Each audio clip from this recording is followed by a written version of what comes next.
Hello, everyone, and welcome to the Astro Consciousness channel. I'm Millie, and I am here to give you your forecast for the week of May 13th through the 19th. So, as always, let's recap a little bit where we're coming from.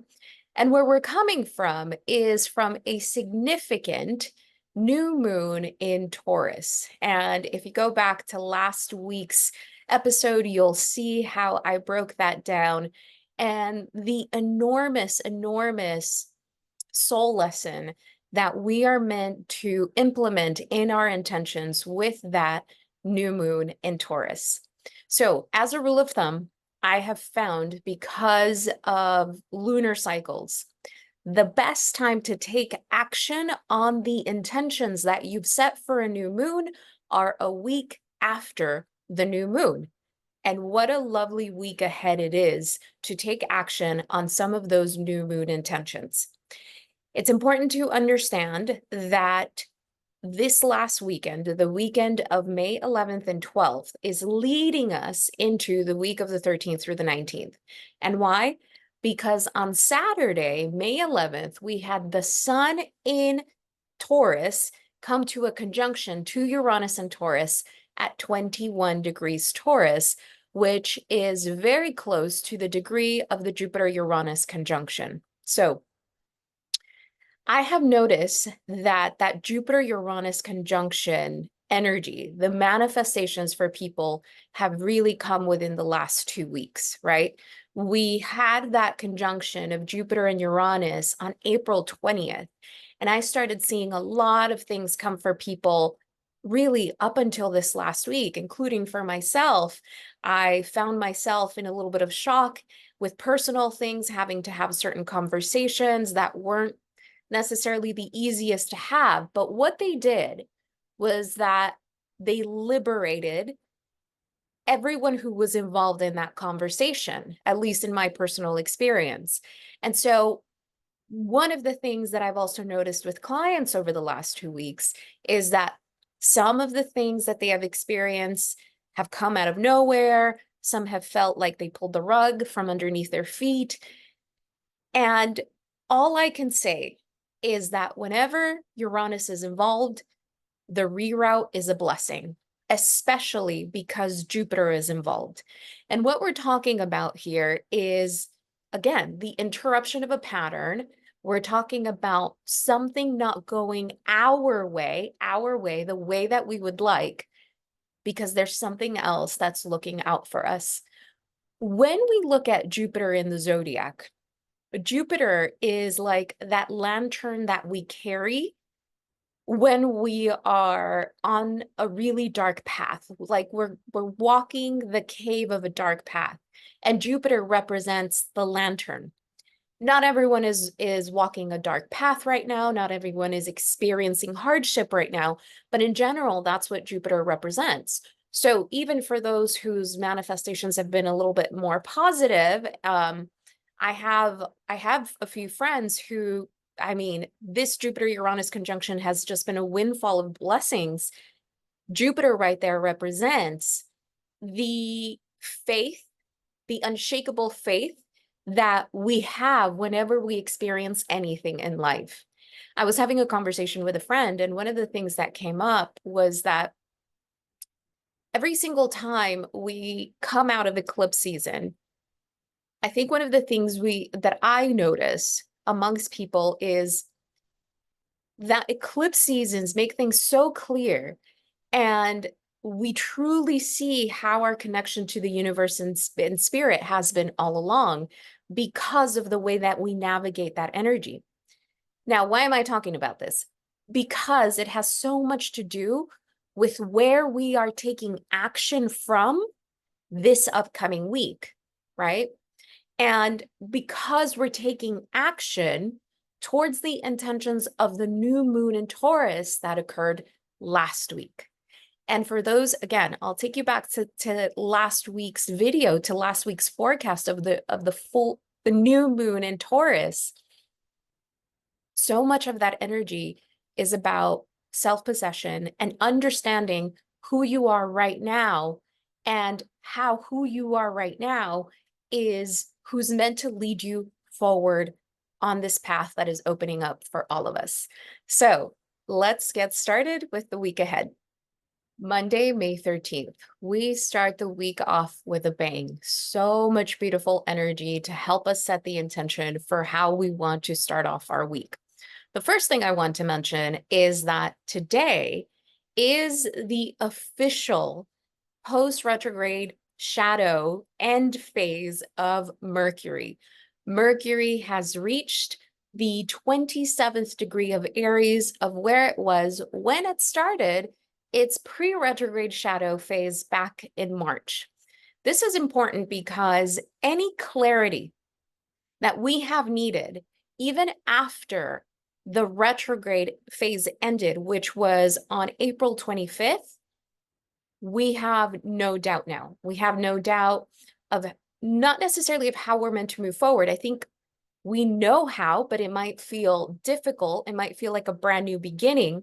And especially over the last 2 weeks, as I mentioned earlier in the recording, with the Jupiter-Uranus energy of surprise, of breakthrough, of an understanding of things falling through, maybe not going the way you thought, we begin the week this Monday with Mercury at 27 degrees Aries and us realizing, wow, who I was and what I thought back in March, how I thought things were going to unfold is not that. Look how much I've grown. Look how much I've gotten to know myself. Now, I want to take a moment before I move into the next aspect. The next aspect is Venus and Taurus sextile Saturn and Pisces. But here's what I want to say before I touch on that, because that's such a beautiful, beautiful aspect. So much of this Mercury retrograde in Aries and it taking eclipse during eclipse seasons, we cannot just talk about the energy of Aries. We have to talk about the energy of the South Node in Libra. We have to understand that whatever clarity is coming up right now, especially around relationships, important relationships in our lives, we need to accept those truths exactly for what they are. One of the things that the South Node in Libra has been trying to teach us, and I think rather successfully since July of 2023, and will continue to till January of 2025, is the leaving behind of codependent relationships. And sometimes that can come with abrupt endings or abrupt turning points in important relationships. But here's what I want to touch on. It's one thing to simply end a relationship in our lives, right? It's one thing to come from this space of mind of, that's it, I don't want to deal with it anymore, I don't want it, I'm done. And if you're in that space, I'm sure that you have your reasons for being. But when we talk about soul astrology, evolutionary astrology, the South Node lessons of astrology, we're talking about the understanding that we have of one another as soul beings who chose to be in relationship to one another in this human plane. Therefore, we have a soul contract.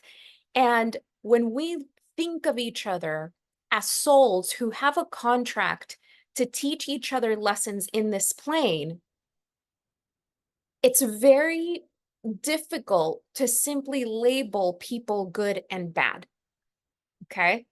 And I'm really curious to see how that lands on you, because there are people out there who do really atrocious things, right? And judgment comes with that, and everyone's allowed to be where they are with that. But when we're talking about personal relationships, especially if we are on the receiving end of a painful exchange, we have to remember that the South Node in Libra is a gentle reminder that we have a soul contract with this person, and that essentially we created that contract with that person so that they could remind us of how to come back to ourselves and the love that exists within. The South Node in its essence is soul energy, past soul, past life energy. Libra is contract energy and agreement energy. When we look at Libra energy as an agreement, as a contract energy here in this human plane, we're talking about legalities, contracts, business partnerships, marriages, right? Because that is it's not very romantic. It's a contract. It's a legal binding contract. But when we talk about it on a soul level, it's the same thing. The reason that I'm bringing this up is that holding on to resentment and anger can take up so much space within you that it actually distracts you from where we are headed to next. And Venus and Taurus is so much about, I've got me. I deserve to experience and live the life that I have always dreamt of, wished for, worked so hard for. And the South Node, Venus ruling the South Node in Libra, because Venus rules Libra, is the understanding of, I have to let that go. Now, I will be the first one to tell you, if you're pissed off, if you need to cry, if you're angry, by all means, go through your process. I hope you have safe space to process it all in, a therapist, some kind of facilitator. Feel your feelings, go through whatever you need to go through. And because from an astrological perspective, I'm seeing this from a wider perspective, and mind where you place so much of your time, energy, and attention. Because the fact of the matter is that we get to create a reality, we get to build a life that feels much more genuine and authentic to us. And in order for us to truly understand what that is, sometimes we have to allow others to disappoint us, and we have to be okay with disappointing others when we don't fulfill a particular role. I say this because now I'm going to go into the aspect. We have Venus and Taurus sextile Saturn and Pisces. Look, I've talked about the connection between Taurus and Pisces before in previous videos. I'll recap, but the beautiful thing about these energies is that we, on the one hand, we have Pisces, right? Saturn and Pisces. Saturn is more than just discipline and commitment. Saturn and Pisces is devotion, right? When we think of Saturn, Saturn rules Capricorn and it rules Aquarius. It can be very cold, very hard, and a little bit militant, right? And so we can use the words, we have to be disciplined and committed. But when we're talking about Saturn and Pisces, that's more of a soul commitment. That's more of a devotion. What in my life am I devoting myself to? And in order for us to truly be devoted to something, we have to care about it. We have to care about it. And so that water energy then connects to Venus and Taurus. And Venus and Taurus, as I said before, is I deserve to live that life that I envision.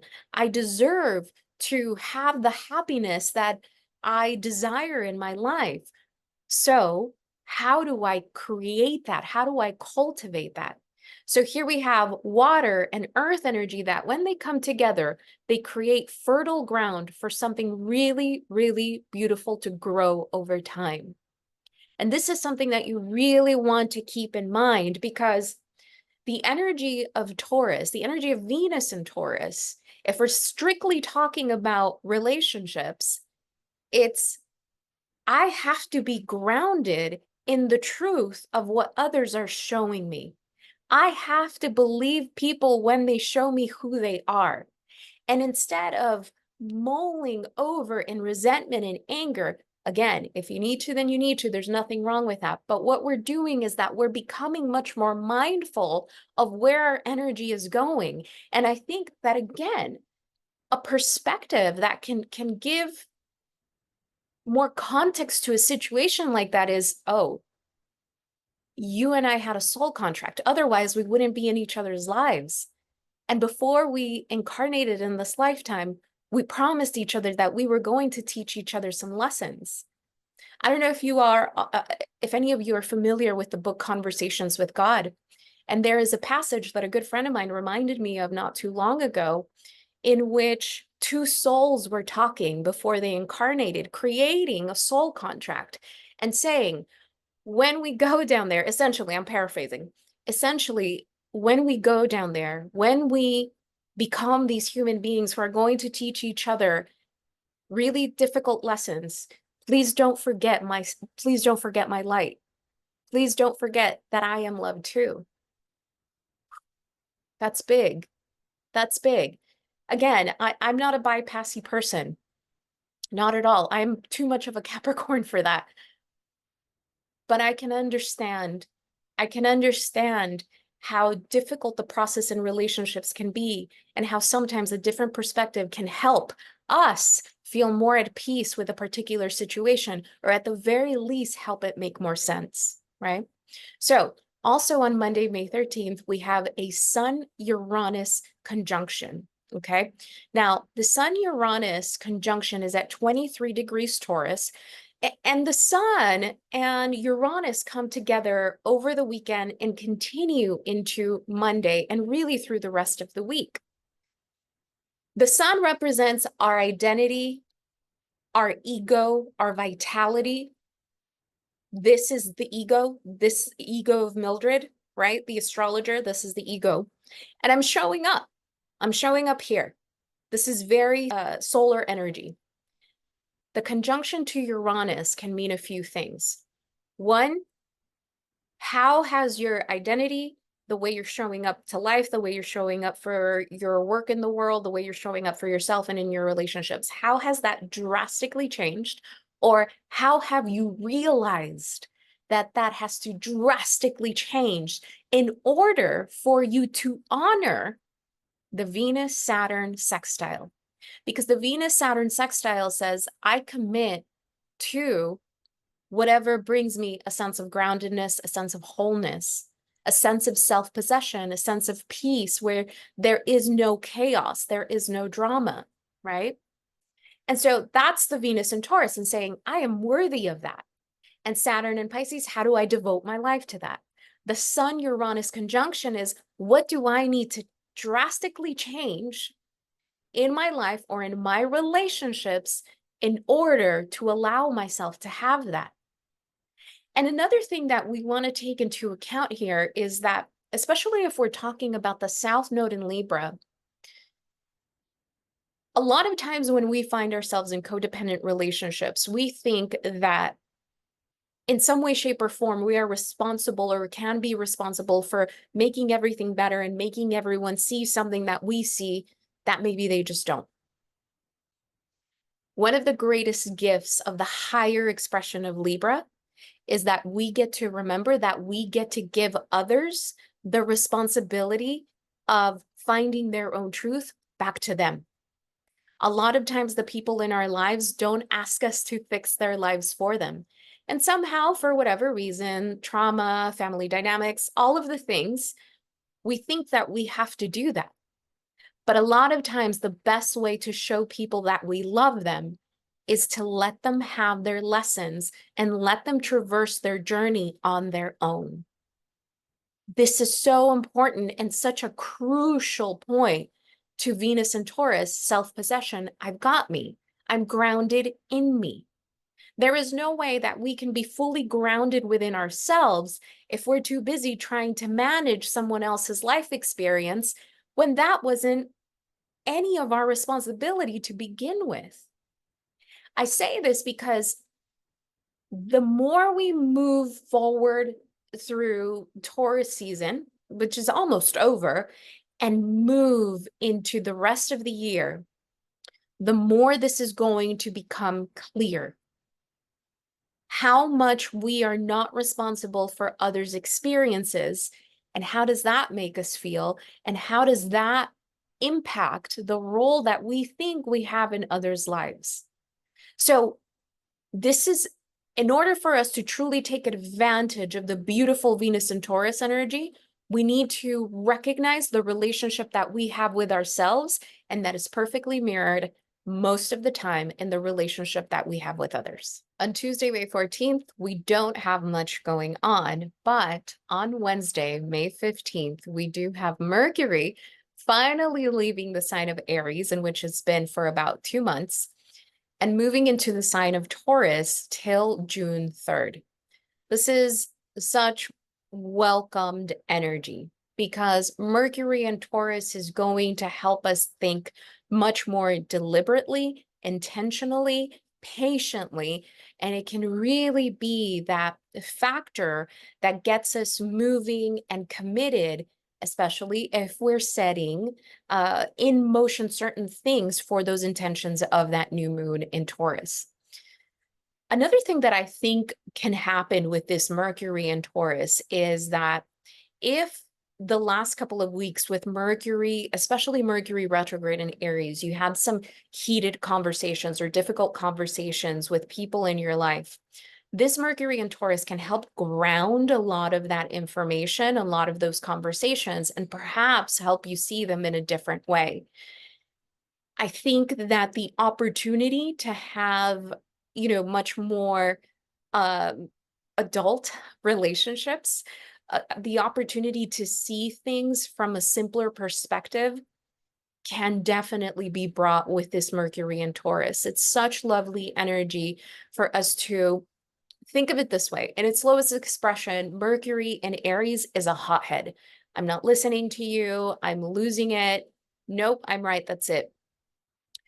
The higher expression of Mercury in Taurus is, okay, how do I get myself out of that chaos?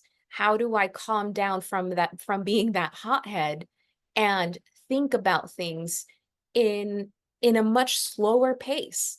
Take things one thing at a time. Mercury in Taurus can also be really helpful to just help you get organized, help you have conversations around money, whether it's with loved ones or if you need to, talk to someone, a bank, a financial officer, a financial advisor, perhaps you need to talk to an accountant.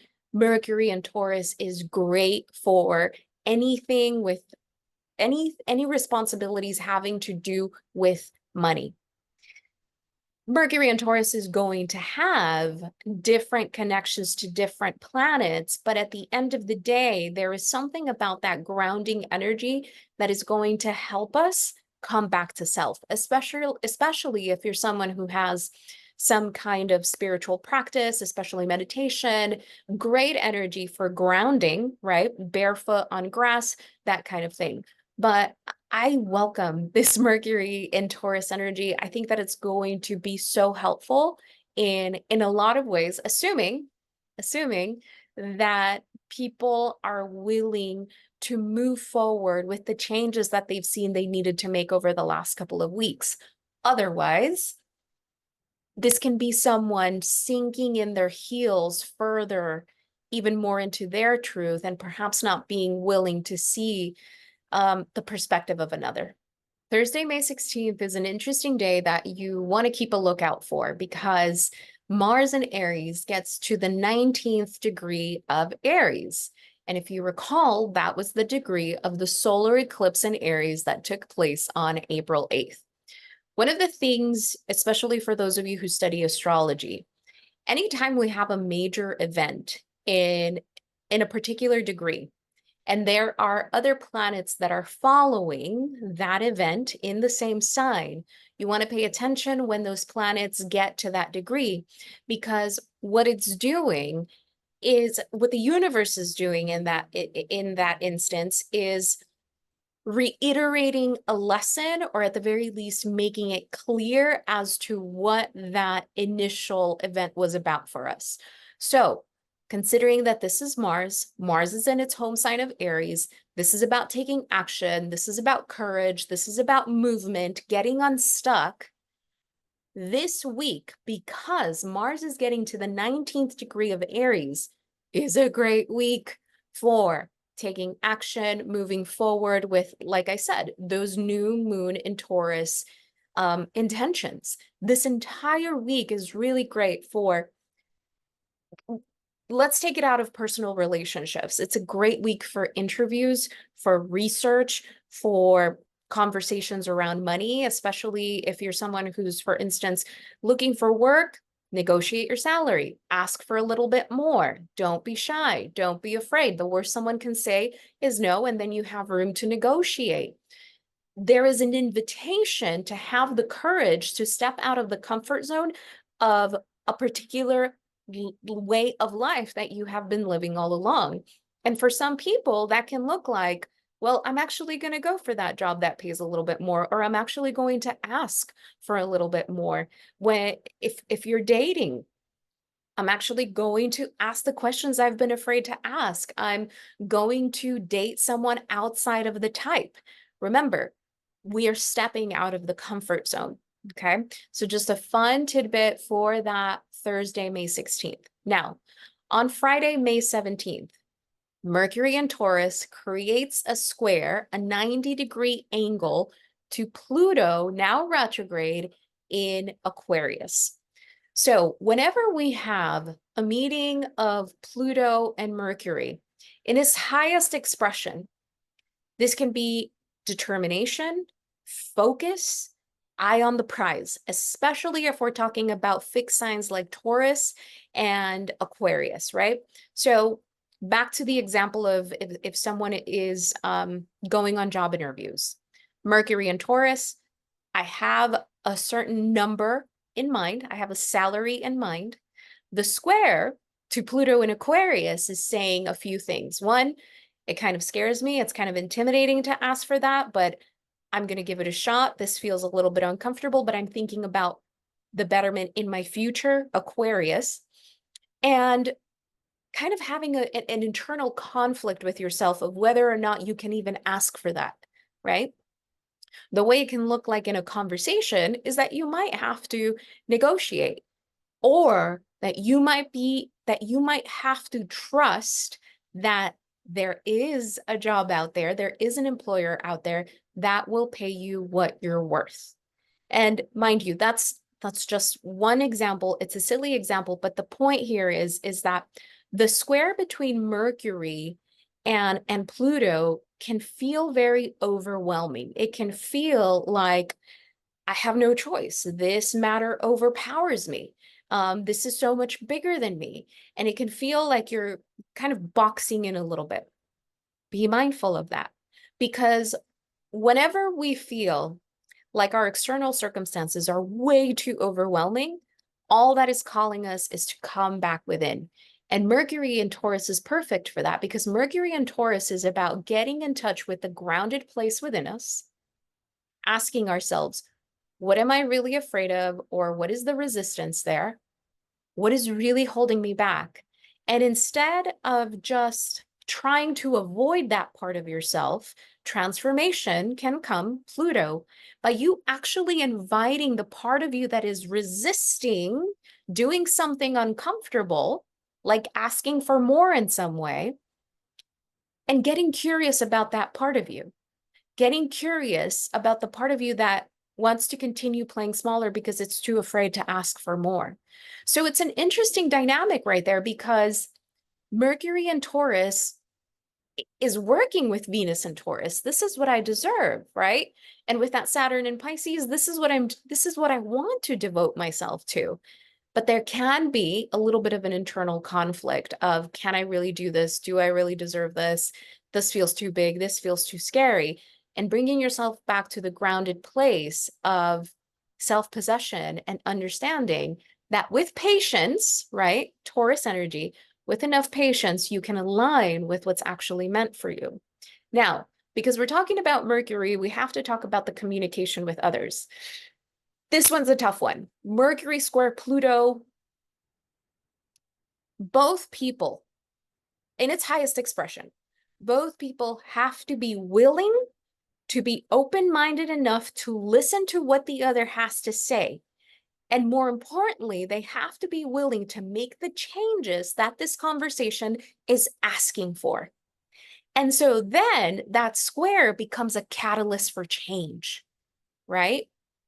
In its lower expression, that is just conflict. And it is, I'm not understanding you. I'm not hearing you. I don't even want to. I have no desire. Again, we're talking about fixed energies. So be mindful of who you're trying to have a conversation with, and perhaps wait a few more days to see if you can come back to that. Saturday, May 18th.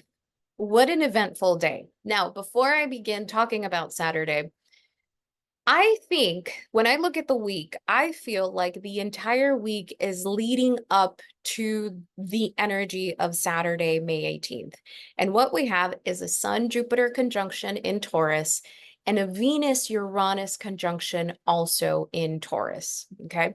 So what does all of this mean? I mean, technically, all of these planets are still within a stellium of one another. The only reason why we have to distinguish a Sun-Jupiter conjunction is because it's actually a very special placement. It does happen every year and it happens in different signs. But I'll explain what all of that means in a second. But take note that what I'm going to explain about these placements really helps us the entire week. It's just the buildup to that, okay? So a Sun-Jupiter conjunction. A Sun-Jupiter conjunction is really lovely in a very traditional interpretation of these two bodies coming together. It is an aspect of luck, of optimism for some people, especially because Venus is coming together with Uranus. This can be good news about money, about a loan, about negotiations, because we're talking about Venus and Taurus having to do with money. Uranus, it's like a surprise element. It's like the thing that you needed coming out of nowhere, right? And the Sun-Jupiter conjunction tends to align with that. Now, let's ground this. Let's ground this a lot because usually the way that a Sun-Jupiter conjunction is interpreted is that it's going to fix all of your problems. All of your dreams are going to come true. And all of the miracles that you've ever needed in your entire life, forever and ever, are going to be there for you. That's not always the case. It's still a lovely aspect. And I think that at the very least, it's a beautiful day to spend with people you love. It's a beautiful day for celebration of something. It's a day in which you can recognize how far you've come, especially with the understanding of yourself. Okay. And look, to me, when not much seems to happen in my life externally, the understanding of who I've become along the way, I would not trade that for anything. The level of awareness of things that I've come to understand, I would not trade that for anything. And if there's, again, anything that Taurus energy is inviting us to really appreciate and take a look at, is all of the internal progress and growth that we have experienced. It's truly a beautiful day for gratitude. I think that day, beautiful for setting intentions with that for that new moon in Taurus. I know that it's many days after. It's a beautiful day for that if you haven't. But one of the things you want to keep in mind is a Sun-Jupiter conjunction is the awareness of our growth and the awareness of the possibility of how we can grow, right? Because the sun, again, represents our identity, our vitality, our ego, this human, this person. And Jupiter, as I mentioned earlier in the recording, is that light, that lantern that we carry in the dark tunnel. So even if something doesn't fully manifest that day, that weekend, that week for you, this is about the understanding anything is possible. When I stay committed, when I stay devoted, when I stay grounded, all Taurus keywords, there is a chance. There is a possibility for me to grow and expand in the way that I would like. Now, on a more general day-to-day interpretation of this, if you are out and about and you are in a party, because this is really nice party energy, maybe not like fire sign energy, but you're still around people that you feel comfortable and cool with. A Venus-Uranus conjunction is a love at first sight. It is, oh my God, and I saw them across the room and we locked eyes and we didn't stop talking the rest of the night. Nothing wrong with that. Nothing wrong with that. Many years ago, it was a New Year's Eve. I met someone when there was some Venus-Uranus action happening. I was out with a friend New Year's Eve. We met, we dated for a few months. It was great. But here's the thing, Venus-Uranus conjunction, Venus-Uranus connections tend to not have a very lasting type of energy. So be mindful of that because it's very explosive, it's very unexpected. But Uranus isn't necessarily a planet that is a planet of commitment or keeping us, keeping us grounded. I think it can be a lot of fun depending on what you're looking for. So be very, very mindful of that. Sunday, May 19th, we have the Sun in Taurus create a sextile to Neptune in Pisces at 29 degrees. What a lovely aspect. I mean, what great energy for a Sunday. This is chill energy, whether you want to chill at home, maybe you want to go to the park, just have a picnic, hang out under a tree, be in nature in some way. This isn't very active energy. This is truly like chill mode. Love that for a Sunday. My favorite thing to do in life is chill. So that's probably what I'll be doing on that day. Now, when we're talking about the Sun connection to Neptune, we're talking about a very earthy Sun, right? A very human Sun. And what I mean by that is that the earth element in the zodiac represents so much of our human existence because so much of our human existence has to do with producing, taking care of ourselves, manifesting through the work that we do, adulting. Okay. So here we have the Sun in Taurus creating a sextile to Neptune in Pisces at the 29th degree of Pisces. Not only is Neptune in Pisces, which is the last sign of the zodiac, at 29 degrees, not only is it the last degree of Pisces, but it is the last degree of the entire zodiac. That is a really big deal.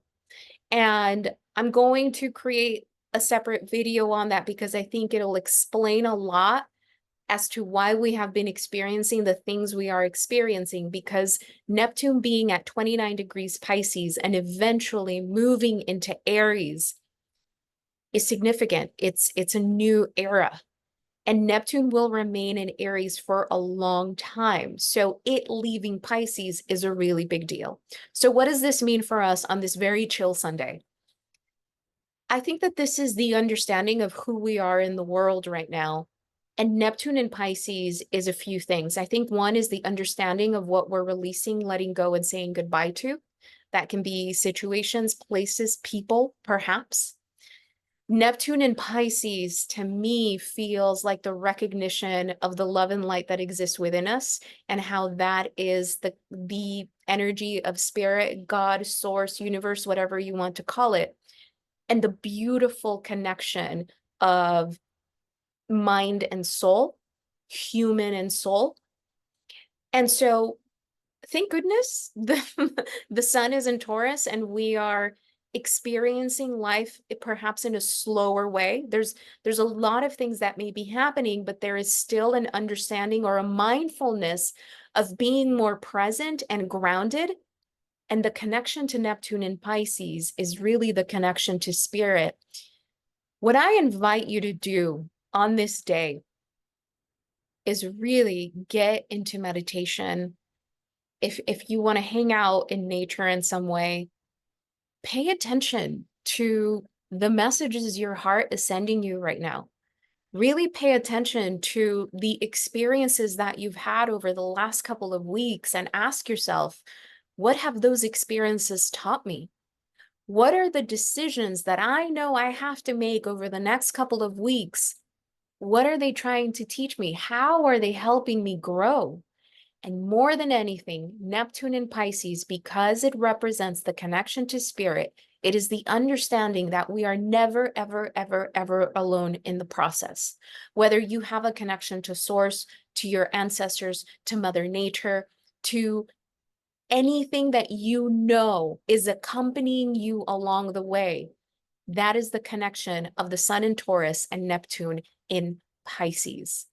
And Neptune in Pisces at the 29th degree is on the one hand, it can be truly magical. Truly, it is, if we surrender to what the universe is showing us at the moment, is the understanding of the wisdom in all of it.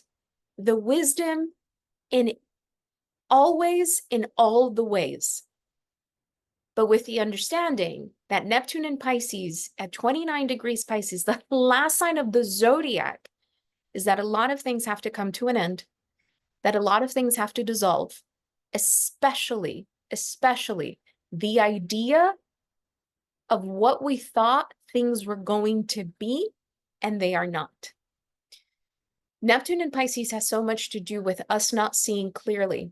And in the 29th degree, especially with the connection to an earth sign like Taurus, I think that the week of the 13th and the 19th are still going to be lessons around stop lying to yourself. Believe people when they show you who they are. Stop knocking on doors where you are not appreciated and start aligning from your talent, from the love that exists within you. It's a different way of living. It's a different way of existing in the world that we're moving into. We are truly being invited to come back to the wisdom that resides within us in order to make decisions from that space, instead of making decisions based on being chosen, being accepted at the cost of ourselves.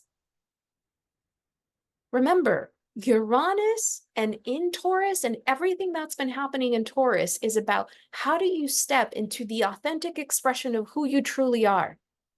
And the Sun connection to Neptune in Pisces is a lot of things are going to dissolve and end because so much of what you've built hasn't been from that light that exists within. Another thing that Neptune in Pisces represents is forgiveness. Forgiveness of self and forgiveness of others. Forgive yourself for not knowing what you didn't know when you were younger. You are not here to pay for past mistakes or make up for anything.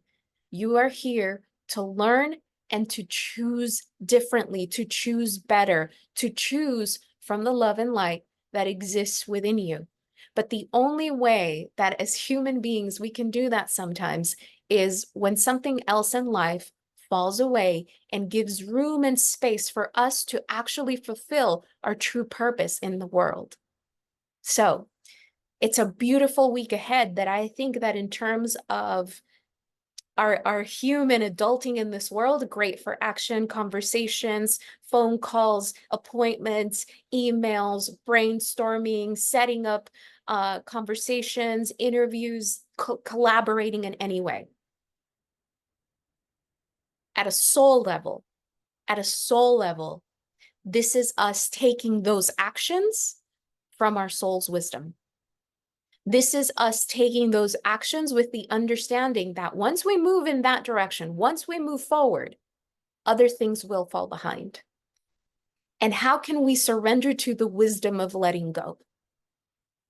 I hope this is of service to you. Thank you all so much for all the love, for all the comments, for all the likes, for all the subscribes, for your messages, for sharing that with me. Some of you have DM'd me on Instagram just to share some of your story. I love to read those. Share them in the comments down here in the video. I answer all of the comments. Much love. May this be of service. I'll talk to you next week.